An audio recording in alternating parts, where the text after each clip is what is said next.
She was sitting at a bus stop at midnight, holding her 5-year-old daughter against her chest, with a split lip and a plastic bag that held everything they owned. No money, no phone, no one coming to help. And the little girl looked up at her mother and whispered something that would have broken anyone who heard it. "We have nowhere to go, Mama. If we go back home, he'll hit you again." But someone did hear it. A man standing in the shadows. A man whose name made powerful people go quiet. And he looked at that woman and that child, and he said 3 words that changed their lives forever. "You do now." The snow fell in thin, bitter sheets across the empty streets of South Chicago, the kind of cold that didn't just touch skin, but crawled underneath it.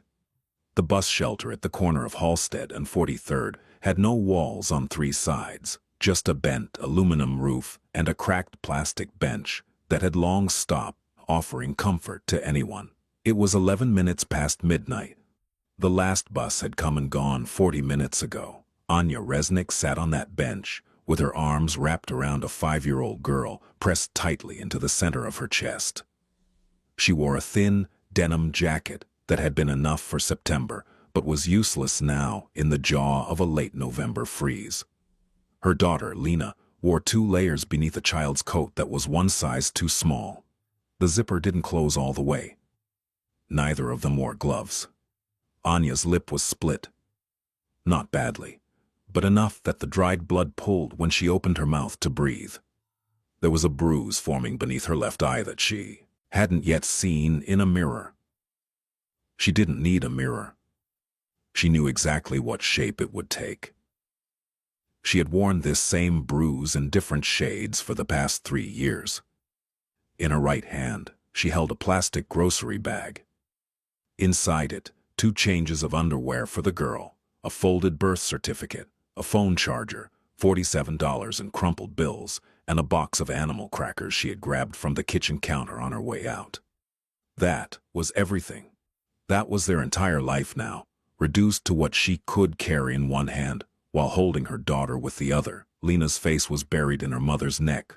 Her small body trembled. Not from crying, not anymore, just from cold and the kind of exhaustion that comes after a child has been too scared to sleep. Her fingers were curled into the collar of Anya's jacket, holding on with the quiet desperation of someone who had already learned that the world could take things away without warning. Anya whispered into the top of Lena's head, "We're okay. We're going to be okay." But Lena pulled her face back just enough to look up at her mother. Her eyes were dark brown and enormous and too old for her face. She studied her mother's split lip. She studied the bruise. And then she whispered the words that would change everything. "We have nowhere to go, Mama. If we go back home, he'll hit you again." The words left the little girl's mouth like a prayer said in a church that had already been abandoned. Quiet. Certain. Without a single ounce of hope behind them. She wasn't asking a question. She was stating a fact.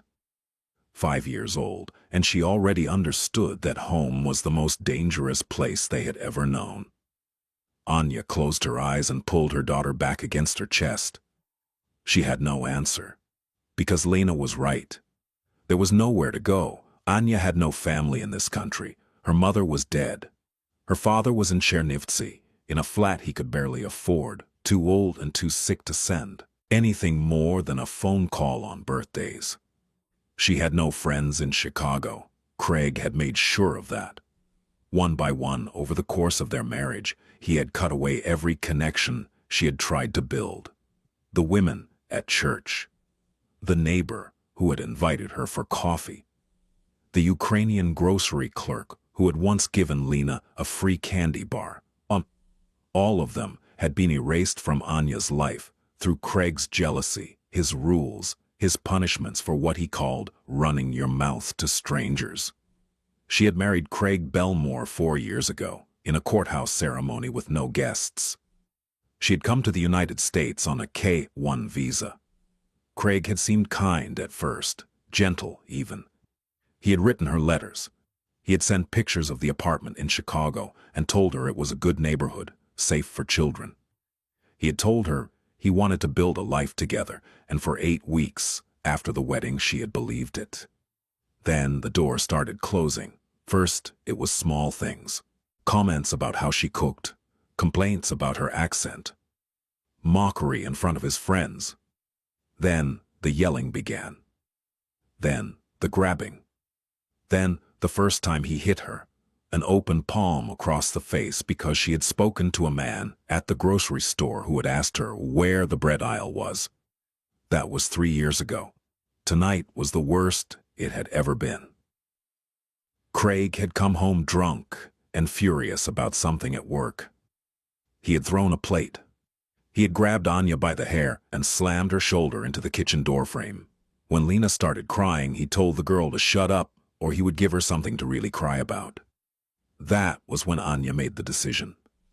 Not for herself. She had endured it for herself many times before, but the moment Craig turned his voice toward Lena, something inside Anya cracked open, and she found the kind of courage that only comes when you have nothing left to protect except another person's life.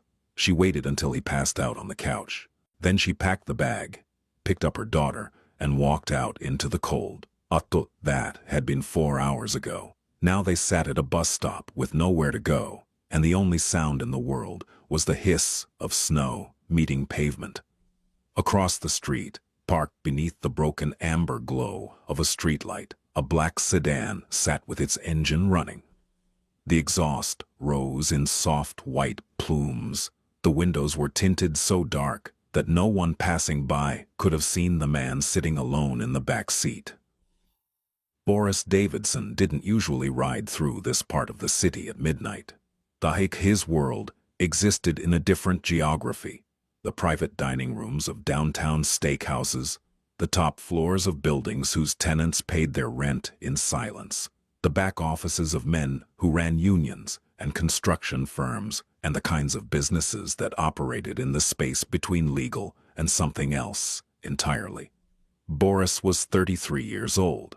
He wore a charcoal overcoat and a black turtleneck and shoes. That cost more than most people's monthly rent. He had dark hair, cut short, and gray eyes that rarely blinked when someone was speaking to him. He was not tall, but he occupied space the way certain men do, completely, without apology, and in a way that made other men instinctively step back. His driver, a broad-shouldered man named Oleg, had taken a wrong turn off the expressway due to a construction detour. That wrong turn had brought them through a neighborhood Boris hadn't seen in years. And as the car rolled slowly past the bus stop, Boris looked through the tinted glass and saw the woman and the child. He almost looked away. He had no business here. He had a meeting in 40 minutes with a man who owed him a significant amount of money, and Boris did not like to be late. But something made him pause. Maybe it was the way the woman was sitting, not like someone waiting for a bus, but like someone who had simply stopped moving because there was nowhere left to go. Or maybe it was the child, so small against her mother's body that she almost disappeared inside the jacket. Or maybe it was the cold itself and the knowledge that no one should be sitting outside in weather like this at midnight with a child that young. "Stop the car," Boris said. Oleg glanced in the rearview mirror. "Boss?" "Stop the car, Oleg." The sedan pulled to the curb. Boris sat still for a moment, watching. The woman hadn't noticed them. Her head was bowed over the child, and she was rocking slightly, the way mothers do when they are trying to keep their children warm, through nothing but motion and prayer. Boris opened the door and stepped into the cold. Anya heard the footsteps before she saw him. Her head snapped up and her arms tightened around Lena with the speed of someone who had learned to flinch before the blow landed. Her eyes went wide. The man walking toward her was a stranger, and in Anya's world, strangers were never safe, especially men, especially at night. Boris stopped 6 feet away. He didn't come closer. He kept his hands visible at his sides. He looked at the woman's face, the split lip, the bruise forming under her eye, and something shifted behind his expression. It was subtle. If you didn't know what to look for, you wouldn't have seen it. But it was there. A tightening of the jaw, a flicker of something cold and old and personal. "Are you waiting for a bus?" he asked. His voice was calm, low, the kind of voice that was used to being listened to without needing to raise itself. Anya shook her head. Then she looked down, as if eye contact itself was a form of vulnerability she couldn't afford. "Please," she said. "We are fine. Please go." Boris looked at the child. Lena was staring at him from over the collar of her mother's jacket. Her eyes were enormous and unblinking. She didn't look scared of him exactly. She looked like she was trying to figure out what kind of danger he was. "It's below freezing," Boris said, quietly. "You'll both get hypothermia out here." "We're fine," Anya repeated, though her voice cracked on the second word. Boris was silent for a moment. Then he took one step back, not forward, back, and crouched down so that he was at eye level with the little girl. "What's your name?" he asked her. Lena looked at him for a long time. Then she said very quietly, "Lena." "Hello, Lena. My name is Boris. Are you cold?" Lena nodded. "Is your mama cold too?" Another nod. Boris looked at Anya. "There's an all-night diner 2 blocks from here. I'd like to buy you and your daughter something warm to eat. That's all. You can sit at your own table. I'll sit at the counter. You don't have to talk to me. But I can't leave a child outside in this." Anya's eyes filled with tears, not because of his kindness, though there was that, but because his kindness made her realize how long it had been since anyone had spoken to her without anger in their voice. She didn't say yes, but she didn't say no. She simply stood up, still holding Lena, and followed him at a distance as he walked toward the car. When he opened the rear door, she hesitated. "The diner is close," Boris said. "But you'll freeze walking. I'll have my driver take us. I'll sit in the front." He moved to the passenger seat without waiting for an answer. Anya looked at the empty back seat. It was warm inside. She could feel the heat spilling out of the open door. Lena shivered against her. She got in. The diner was called Penny's, and it smelled like burnt coffee and bacon grease and the kind of fluorescent warmth that only exists in places that never close. There were 3 other customers, a cab driver reading a newspaper, a woman in hospital scrubs staring at her phone, and an old man asleep in a corner booth with his hands wrapped around an empty mug. Boris ordered coffee for himself and sat at the counter, his back to the room. He did not look at Anya. He had told her she wouldn't have to talk to him, and he meant it. Anya and Lena sat in a booth near the window. A waitress brought them menus. Lena stared at the laminated pictures of pancakes and scrambled eggs with the focused intensity of a child who hadn't eaten since lunch. Anya ordered 2 hot chocolates and a plate of toast. She counted the money in her plastic bag under the table. $38 and change after what she had already spent. The hot chocolate came in thick ceramic mugs.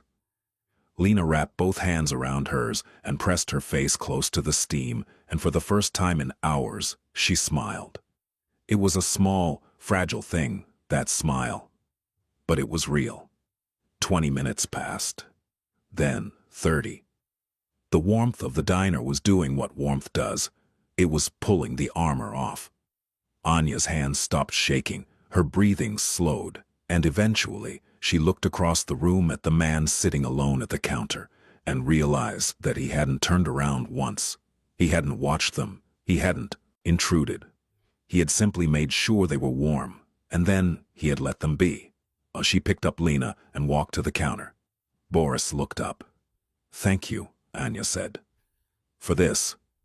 You didn't have to." Boris nodded. "You don't have to tell me anything, but if you need a place to stay tonight, I know people who run a shelter on the west side. It's clean, safe, they have beds for children." Anya's chin trembled. I can't go to a shelter. My husband will look for me. He knows the shelters. He told me once that if I ever tried to leave, he would find me. He said he would." She stopped. She looked at Lena.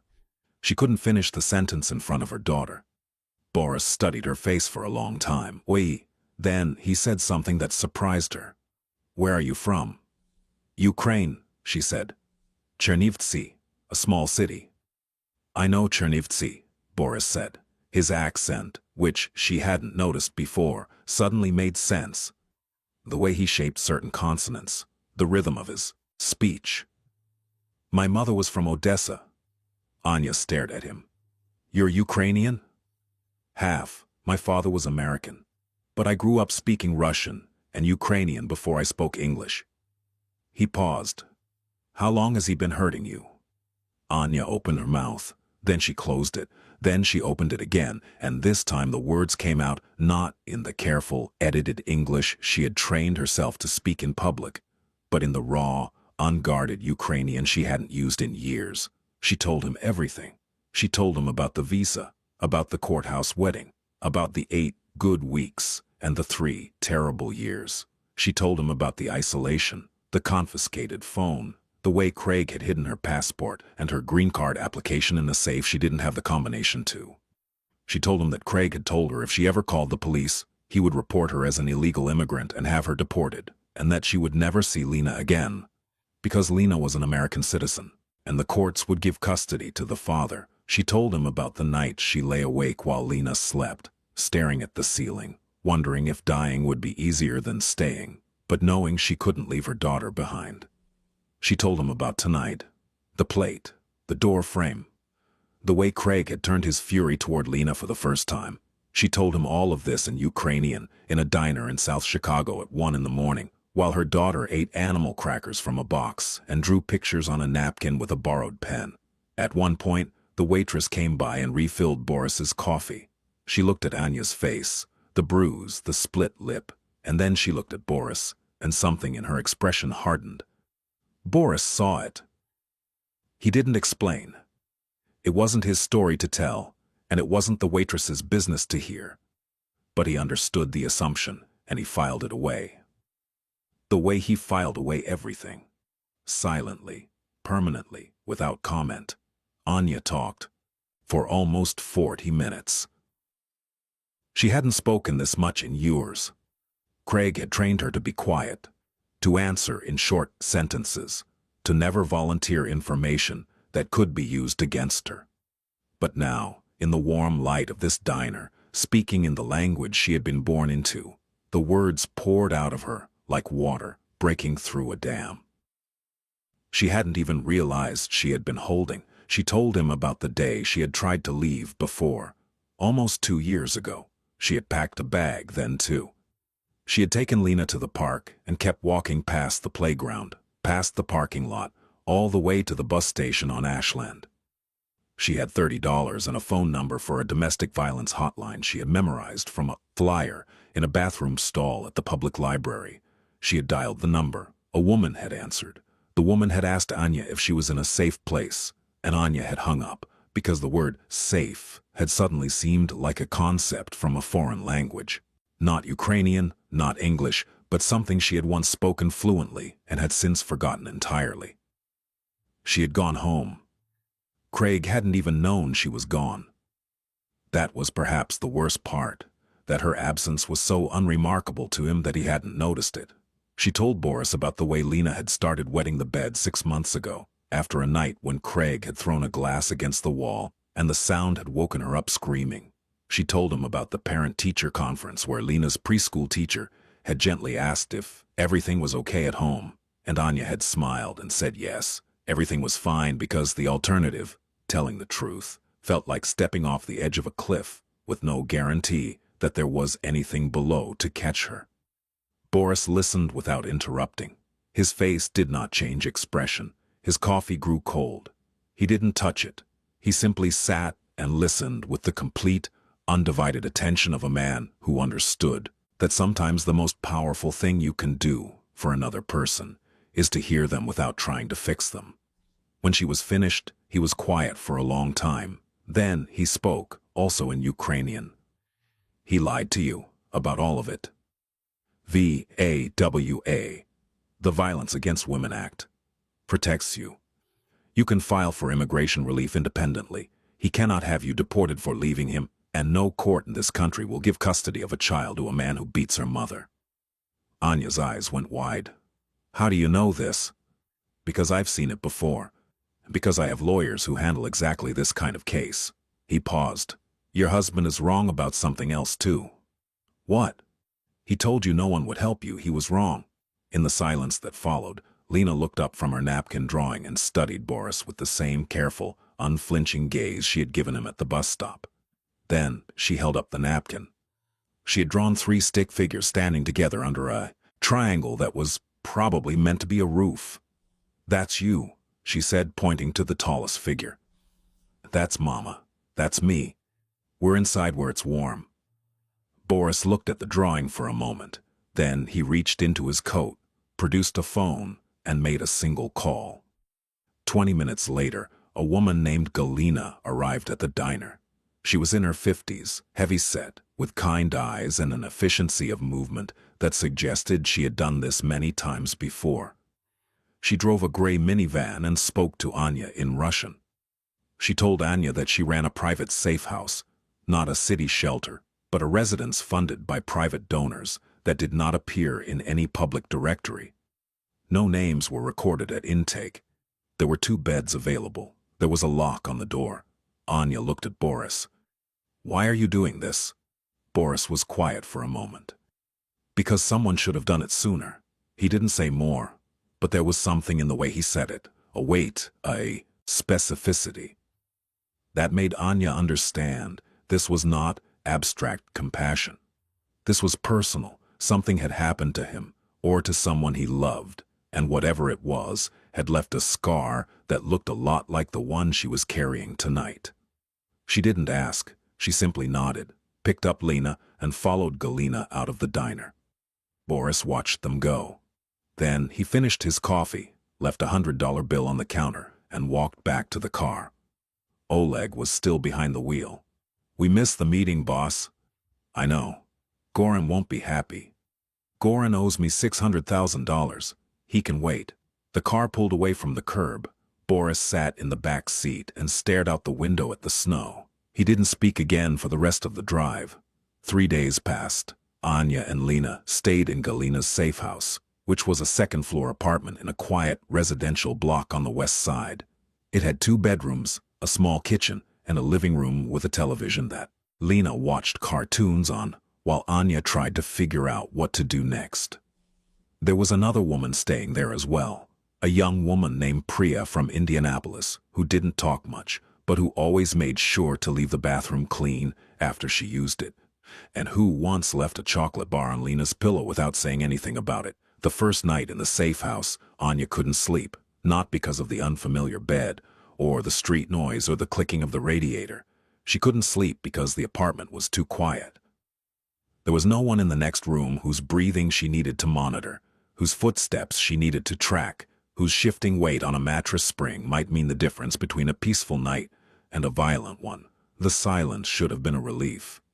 Instead, it was disorienting, like a soldier home from war who can't sleep without the sound of engines. Lena, however, slept deeply for the first time in months. She curled up in the small, twin bed with a stuffed bear that Galina had produced from a closet, and she slept for 11 hours straight, without waking once, without a nightmare, without calling out for her mother. When she woke up, she looked around the unfamiliar room and said, very quietly, "Is this our new house?" "For now," Anya said. "I like it," Lena said. "It's quiet here." That sentence, 4 words spoken by a 5-year-old, broke something open inside Anya's chest that she hadn't known was still intact. Because what kind of life had her daughter been living if the thing she noticed first about a new place was the absence of noise? What kind of childhood had it been if silence was a novelty? On the second day, Galina sat with Anya at the kitchen table while Lena played in the other room. Galina didn't push, she didn't interrogate. She simply made tea and set a plate of cookies on the table and said, "When you're ready to talk about what comes next, I'm here." "There's no deadline?" Anya asked, the question she had been turning over in her mind since the diner. "Who is he, the man who brought us here?" Galina was quiet for a moment. Then she said, "He's someone who helps people when no one else will. That's all you need to know." "Is he dangerous?" Galina looked at her with an expression that was equal parts honesty and compassion. "To you? No, never. To people who hurt people like you? She paused. He can be. Anya nodded slowly. She had suspected something like this. The car. The driver. The way Boris moved through the world with a specific kind of confidence that comes not from arrogance but from power. Real, quiet, structural power. The kind that doesn't announce itself because it doesn't need to. She should have been frightened. She wasn't, and she understood, with a clarity that surprised her, that the reason she wasn't frightened was because she had been living with a genuinely dangerous man for 3 years, and she had developed an instinct for the difference between a man who used his power to control people and a man who used his power to protect them. Craig's strength was a cage, Boris's strength was a wall, and she and Lena were on the safe side of it. On the third morning, Galina told Anya that a lawyer wanted to speak with her. The lawyer's name was Catherine Whitfield.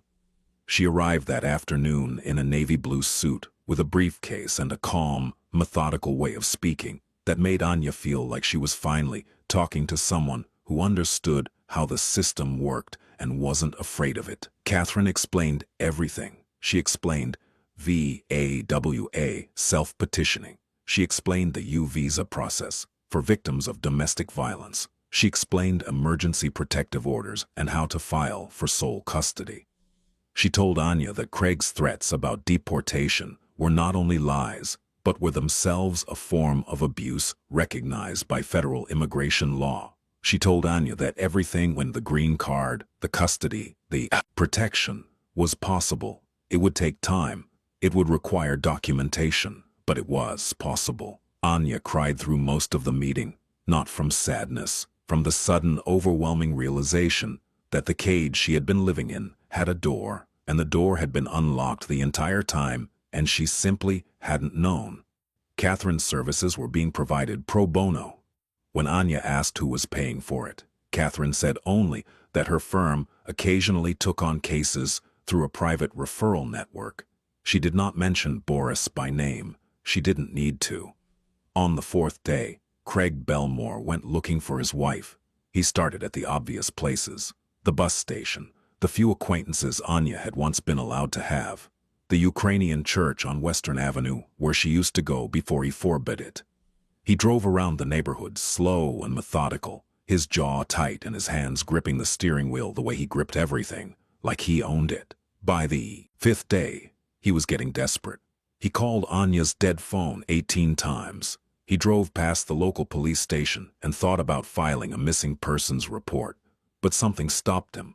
The knowledge, buried beneath his rage, that if the police started asking questions about how his wife had gotten that split lip, the conversation would not go well for him. On the sixth day, Craig found himself at a bar on Archer Avenue, telling a friend named Dale about how his wife had run off with his kid and how he was going to drag her back by her hair when he found her. Dale, who had his own complicated relationship with the law, mentioned that he knew a guy who could track down anyone in the city for the right price.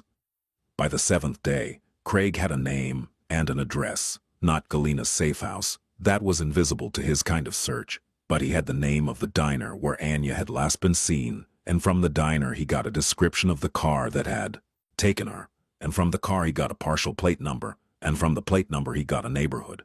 He showed up at 10 o'clock on a Tuesday night. He parked his truck 2 blocks away and walked. He was drunk, but not sloppy.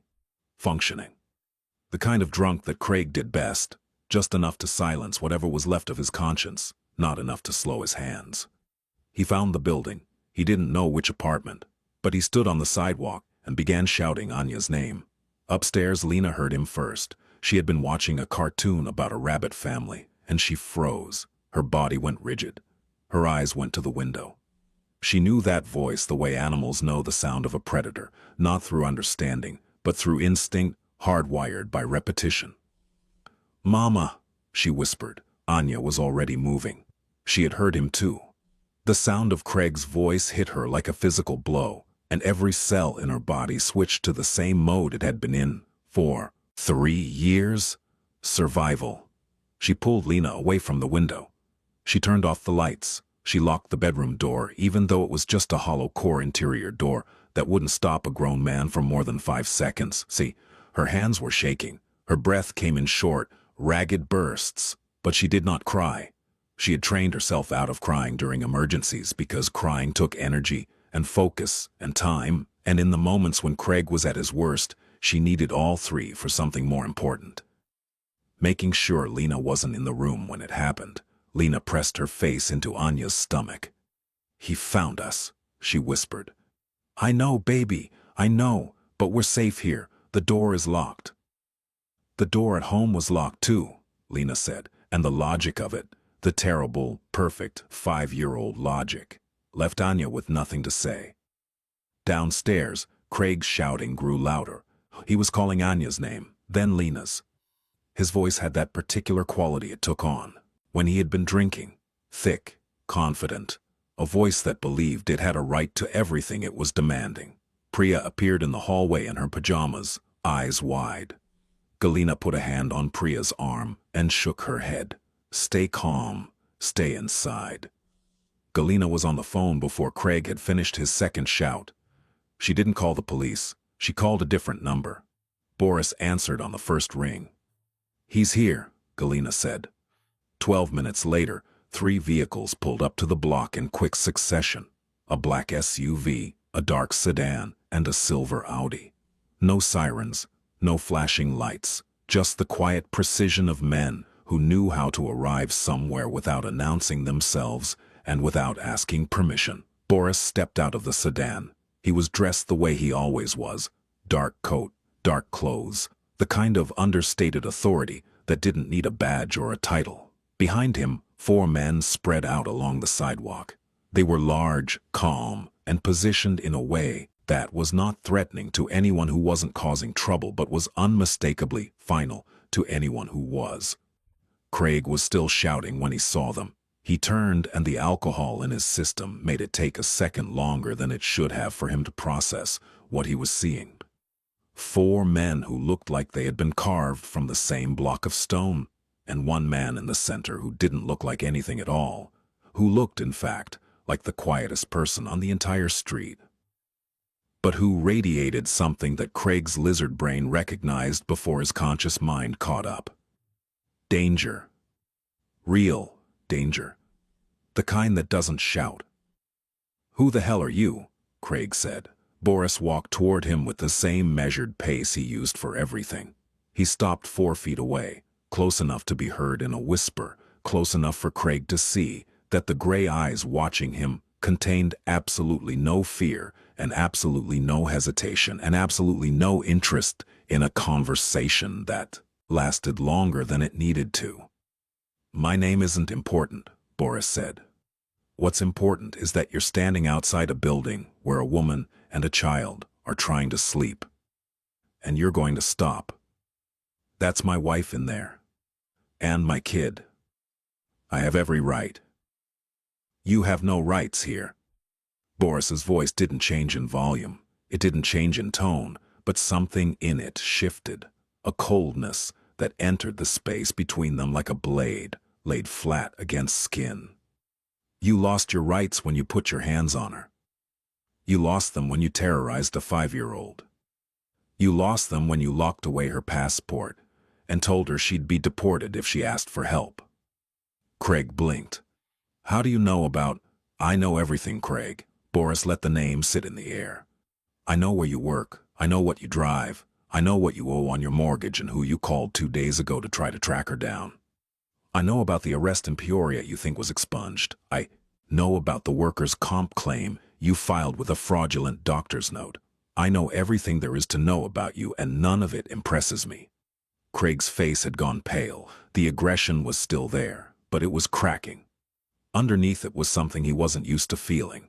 The sudden, disorienting experience of being completely outmatched. "You don't scare me," Craig said, but his voice cracked on the last word. Boris didn't respond to that.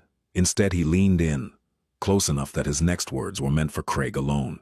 "Here is what's going to happen. You are going to get in your truck, and you are going to drive home, and you are not going to come back. Tomorrow morning, you're going to receive paperwork from an attorney, an emergency protective order, a petition for sole custody, and a notice that your wife has filed a VAWA self-petition, which means the federal government now has an interest in her well-being. If you violate any of these orders, if you call her, if you text her, if you drive past her, if you so much as mention her name in a bar, you will be arrested. And if somehow the legal system fails, which it sometimes does, then you will have to answer to me. And I promise you, Craig, I am much less forgiving than a judge. Craig stood there for what felt like a very long time. The street was quiet. The snow had stopped falling. The four men on the sidewalk hadn't moved. They didn't need to. Craig turned and walked back to his truck. He didn't run, but he didn't take his time either. He got in. He started the engine. He drove away. He did not come back. The legal process moved with a speed that surprised Catherine Whitfield, though she had seen Boris's influence streamline proceedings before. Within 72 hours, a judge signed an emergency protective order barring Craig from any contact with Anya or Lena. Within 2 weeks, Anya's VAWA self-petition was filed with supporting documentation from Catherine's firm, a domestic violence counselor, and a translated statement from Anya herself that ran 11 pages and detailed every incident she could remember in chronological order. The custody petition was filed simultaneously. Craig retained a lawyer, but his lawyer took one look at the evidence. The medical records from the emergency room visit Anya had made 18 months earlier, which she had never known, were still on file. The police report from a noise complaint a neighbor had made 2 years ago that had been classified as domestic disturbance, no action taken, and the photographs Galina had taken of Anya's injuries the night she arrived at the safe house, and advised Craig to settle. Craig refused at first, then his lawyer told him what the judge was likely to decide based on the evidence, and Craig changed his mind. Anya was granted sole legal and physical custody of Lena. Craig was permitted supervised visitation only, pending completion of a court-ordered anger management program that he had not yet enrolled in. The VAWA petition was approved 4 months later, granting Anya independent immigration status that was no longer tied to her marriage. She was free, not quickly, not easily, not without nightmares and panic attacks, and mornings when she couldn't get out of bed, and evenings when the sound of a door closing too hard made her whole body lock up. Recovery was not a straight line. It was a stuttering, uneven, sometimes backward journey that required a therapist she saw twice a week, and a support group she attended every Thursday, and the slow, painful process of learning to believe that she deserved to be safe. There were setbacks. There was the afternoon in January when Anya was walking home from work and saw a man on the sidewalk who walked like Craig. The same heavy, forward-leaning stride. And she froze in the middle of the crosswalk with her hands pressed to her chest until the light changed and the cars began to honk, and a stranger touched her elbow and asked if she was all right. There was the night Lena woke up screaming, because she had dreamed that the old apartment door was opening, and Anya held her until 3 in the morning, singing the same lullaby her own mother had sung in Chernivtsi, a lullaby about stars falling into a river and the river carrying them to the sea. There were victories, too. Small ones that mattered more than anyone who hadn't lived through this would understand. The first time Anya answered a knock at the door without checking the peephole 3 times. The first time she went to the grocery store without mentally rehearsing an explanation for why she was there in case someone asked. The first time she laughed, genuinely laughed, mouth open, head back, at something Lena said at the dinner table. It was a joke about a penguin. Anya couldn't even remember the punchline later, but she remembered the feeling. She remembered what it felt like to laugh without listening for footsteps behind her. But she was free. Galina helped her find an apartment, a small 1-bedroom in a building where the landlord didn't ask too many questions, and the heat worked, and the locks were solid. Anya found a job cleaning offices in a downtown building, which paid $11 an hour and wasn't much, but was hers. Lena started kindergarten at the public school 3 blocks away and came home every afternoon with crayon drawings and stories about a girl in her class named Sophia who had a guinea pig named Biscuit. They were building something. It was small and fragile and nothing like the life Anya had imagined when she first came to America. But it was real. And it was theirs, and no one was going to take it from them. She saw Boris one more time. It was a Saturday afternoon in March, 4 months after the night at the bus stop. Anya had taken Lena to the park, a proper outing, the kind of ordinary thing that had once been impossible. Lena was on the swings, pumping her legs with the fierce concentration of a child who has recently discovered that she can make herself go higher if she tries hard enough. Anya was sitting on a bench, watching her, and for the first time in longer than she could remember, she was not afraid. A black sedan pulled up to the curb. Boris got out. He was alone this time. No driver, no men. He walked to the bench and stood a few feet away, hands in his coat pockets, watching Lena swing. "She looks happy," he said. "She is," Anya said. "She's doing well in school. Her teacher says she's very smart." "I believe it." They stood in silence for a moment. Lena saw Boris from the swing and waved. He waved back. "I got the apartment," Anya said. "And the job. Catherine says the green card should be finalized by summer." Boris nodded. "Good. I want to ask you something." Anya turned to face him. "That night at the diner, when I told you my story, something changed in your face. It wasn't just sympathy. It was something else. Something personal." Boris was quiet for a long time. He watched Lena pump her legs on the swing. Then, he spoke in Ukrainian, the way he had spoken to Anya that first night. "My mother was from Odessa. She came here when she was 22. She married my father because he promised her a good life. He kept that promise for about a year. Then he became a different man. Or maybe he had always been that man, and he simply stopped pretending." Boris paused. "She stayed for 11 years. She stayed because she had no papers. She stayed because she had a son. She stayed because he told her the same things your husband told you, Faposta. That she was nothing. That no one would help her. That she would lose her child if she tried to leave." "What happened to her?" Anya asked softly. "She left, eventually, when I was old enough to understand what was happening and young enough to still be angry about it. A woman at her church helped her. A lawyer helped her. She got out, but the damage was done. The years she lost, the person she might have been, she never got those back." He looked at Anya.